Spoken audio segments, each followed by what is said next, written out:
Atensyon mga Filipino senior citizens, mga panukala, hiniling sa Kongreso na maipasa bago magtapos ang 2024. Mga panukalang para sa benepisyo, ayuda at programa ng ating mga senior citizens. Ano-ano nga ba ang mga panukalang yan? Kasama ba ang Universal Social Pension?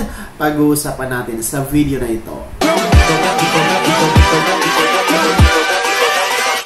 Hold up.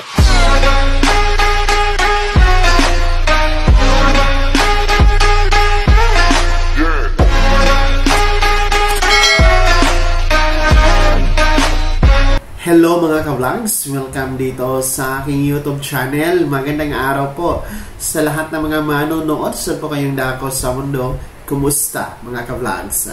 Mga panukala para sa programa Ayuda at Benepisyo ng ating mga senior citizens, hiniling sa Kongreso na maipasa bago ang 2024 magtatapos. Mamaya-maya isa-isahin natin ang mga panukalang yan. At kasama ba ang Universal Social Pension? Pero bago ang lahat, kung bago ka pa lang dito sa aking YouTube channel o di kaya hindi ka pa nakasubscribe, abay, click nyo muna ang ating subscribe button na nasa baba. Huwag niyong kalimutan na pindutin ang notification bell. Ilagay niyo po sa all para naman updated kayo sa lahat ng mga videos na aking i-upload. Ayan mga Filipino senior citizens, hiniling po sa Kongreso ang pagpasa sa mga panukalang nakabinbin ngayon para po sa inyo, mga senior citizen, na mga benepisyo, ayuda at programa. So, since magtatapos na nga po tayo ngayong 2024 at actually next week ay tapos na ang Nobyembre, Disyembre na tayo. Meaning, no, magtatapos na din po ang 19th Congress. So, nasa 19th Congress kasi tayo ngayon. Magtatapos na yan. Kaya naman po, hiniling ng senior citizen party list, no, sa pamamagitan po ng representative nito, na ipasa na ang mga panukalang nakabinbin para sa mga senior citizens. No? Hiniling ito sa Kongreso bago nga magtapos ang 19th Congress at bago magtapos ang 2024.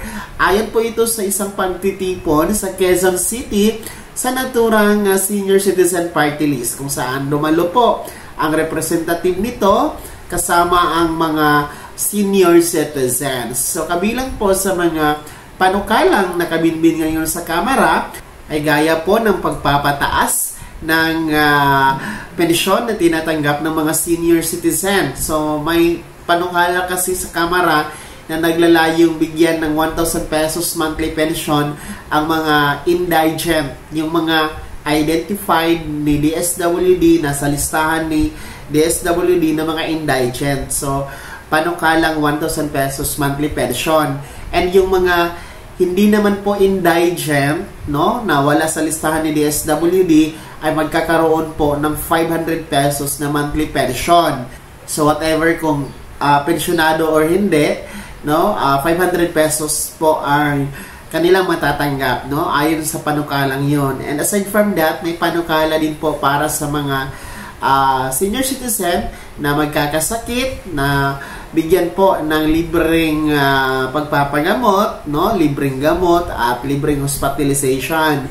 So aside from that, ay may panukala din po na magkakaroon ng pananaliksik o pag-aaral tungkol sa iba't ibang karamdaman o sakit na mayroon ang ating mga elders o senior citizen, nang sa ganun ay matugunan ang mga naturang mga karamdaman o sakit, no, mabigyan po ng magandang programa, no, mga preventive, yung ating mga precautions para ito ay maiwasan, no, or maagapan, no, malunasan. So, ilan yan sa mga programa, benepisyo at ayuda na meron sa panukala na nakabinbin ngayon sa Kamara o Kongreso.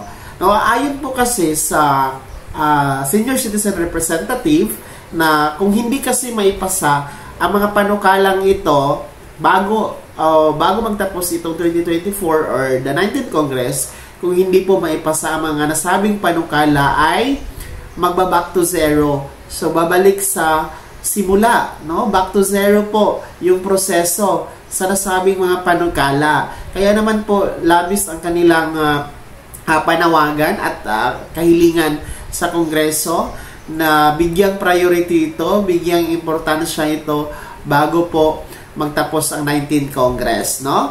And actually, they are seeking sa tulong po ng Senate President na si Chis Escudero, pero ayon kasi sa Senior Citizen Party List representative ay kakaupo lang kasi ng ating Senate President, no? Actually, ang kanilang hiling, no, ay noon pang nakaraang Senate President na si Migs Zuberi. So talagang matagal na daw nila itong pinaglalaban at hinihiling pero walang action.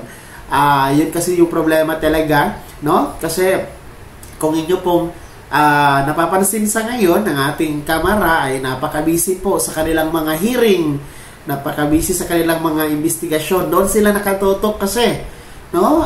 Talagang for me parang nakalimutan na ang mga importanteng bagay na para sa mga Filipino, particular ng ating mga senior citizens, na mga kapakipakinabang na panukala na sana'y bigyan ng prioridad para magiging aprobado at nang ito ay magiging batas at maipatupad. So yun po yung komento ko, no? Kaya siguro or kaya naman hindi ito umuusad ang mga panukalang ito dahil the past months, no? Mga nakalipas na buwan, even the last year, napaka-busy po ng ating mga mambabatas sa Kamara na magsagawa ng hearing, no? Hearing sa Pogo, hearing sa AJK, hearing sa Vice President na confidential funds. Talagang doon sila nakatutok, doon sila nakaprioridad, no? Nakalimutan na nila ang kanilang ibang tungkulin na magsagawa po ng hearing at magsagawa po ng deliberasyon tungkol sa mga panukala na nararapat sa ating mga Filipino or senior citizens. So, actually, no, napakaganda ng mga panukalan yan. Maganda talaga siya na ipatupad, magiging batas. Parang hindi ko lang maiintindihan mismo sa sarili ko bakit hindi ito nagiging prioridad ng ating mga mambabatas. Bakit hindi ito maipasa-pasa.